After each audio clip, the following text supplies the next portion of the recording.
Hey guys, I'm gonna flip around for a sec. Just like to say hello, even though I'm always like, oh my god, is that what I look like? All right, so I just got home from an appointment and I was like, oh, it's Inktober. I haven't done any inky stuff. So I grabbed a Precise Vision V5. And to be honest, I always buy a fine black ball pen, but I always make sure they are waterproof, and I'm a little doubtful whether this is waterproof or not because it was smearing while I was using it, which I didn't expect. And that might be because I used it on marker paper. So I need to double check this. All the pens that I rely on, every few years they change their packaging and it start to be like, wait, is this the pen I thought it was? Okay. I'm Laura Volpentesta. I'm a fashion illustrator, fashion designer, and teacher. I've been teaching at Parsons School of Design Fashion since 1997. I'm the author of The Language of Fashion Design and the founder of Fashion Illustration Tribe and Freedom Fashion Program. So that's why I introduce myself. And I don't have my markers class. I have like a wait list for that. So let's talk a little bit about markers. So definitely you want to have a fine tipped, fine line pen for super fine lines. And this one is, you want to make sure they're waterproof because we're going to use gouache, watercolor, or marker over them. So today it was smudging, but you know what? When I work with watercolors, I usually use pen or pencil. I tend to like it that my sketch smudges a little bit, because I like an earthy, rustic, gritty kind of texture. I don't like things to be too uber super clean. In fact, when I want to do really clean stuff, I often do iPad illustration as well. And I have a course for that too. I love illustrating on the iPad, but I've been neglecting my paper. And I definitely believe in beginning with paper, which is why my Freedom Fashion program is designed to be done on paper. But you could also do it on digital. So I used one of those. I'm going to show you the sketch in a minute. It's in my feed today. It's also in my Insta story. Well, why don't I flip around and I'll show you, since I'm not totally grooving on checking myself out anyway. Okay. Make sure you subscribe if you want to get more free resources. You get them right away when you subscribe at fashionillustrationtribe.com. And then you get special deals also for my courses. Like I just sent out a special deal today. So I didn't sketch from a photo. I often do when I'm teaching because I like to capture things I see, and I think that's really good for my students. Hi guys. But today what I did was I sketched from my head, and I just started by drawing a face. And then as I worked my way down the page, this is what came up. I did it freehand in marker, but I often will do something like that in pencil first, so that I'm not just like winging it. I have like a map.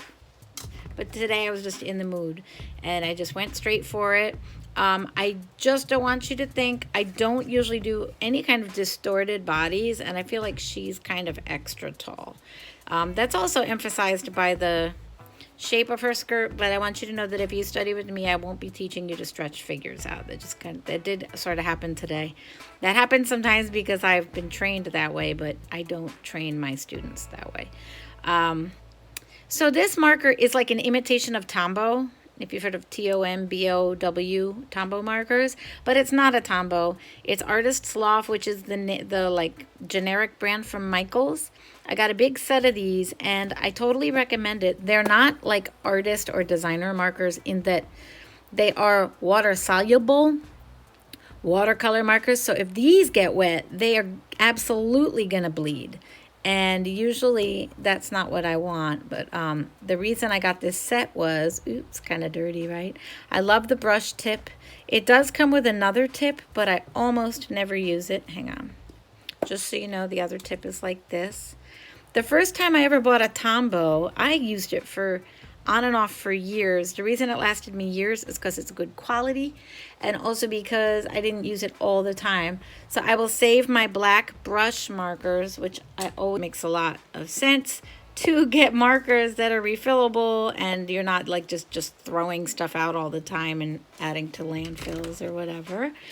I also used Winsor & Newton pigment markers. So the orange I used here, you can see how the brush tip gives a nice chiselly color.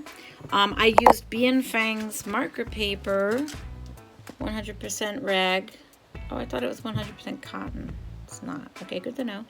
I used this because if you use marker paper with your markers, it will be, they will last longer because the paper does not absorb a lot of the ink. Whereas if you use like drawing paper, it's like a sponge and it's just gonna soak all of your markers up and they'll dry up so fast, and that's a bummer. So you'll get a lot more mileage out of your markers when you use marker paper.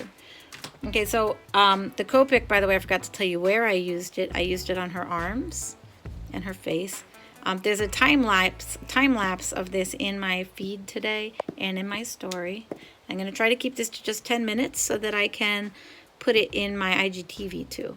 So look at this too. I can keep adding to make it like darker. I can layer more pigment on, which is what I did in some areas, not all areas.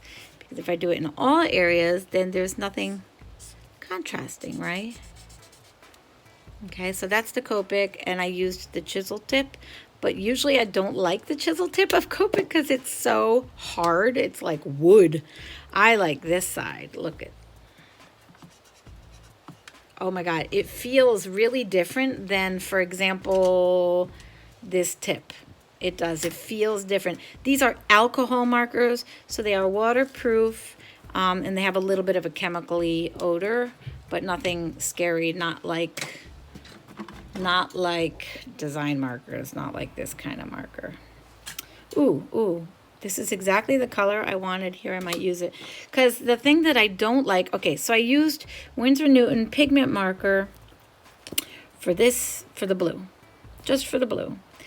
I love Winsor Newton pigment marker because it's very organic and painterly feeling. You see how it gets like super opaque and then like a little wash. It has like a nice irregularity to it. I love that.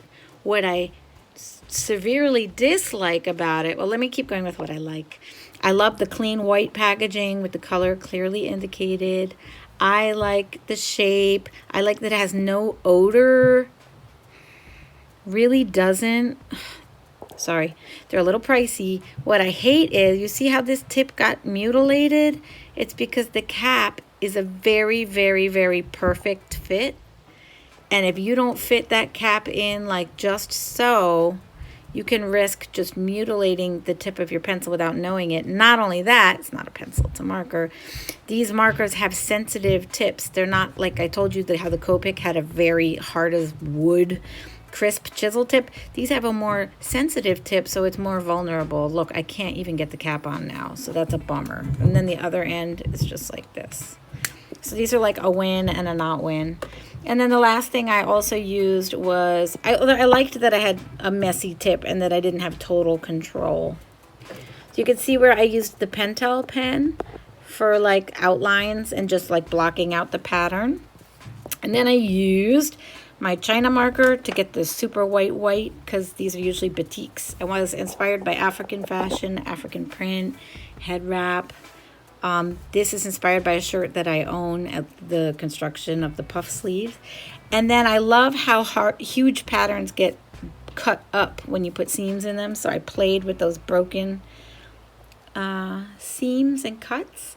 Put a little background in to kind of like pop her off the page. And since I have a low battery, and because I want to put this on IGTV, I'm going to wrap it up now. Thank you for joining me. I love you lots. Ask me questions, send me stuff, and I'm going to link on IGTV. I'm going to link this to my website so you can subscribe, get your model drawing video, fashion inspiration booklet, and croquis templates so you can start designing today.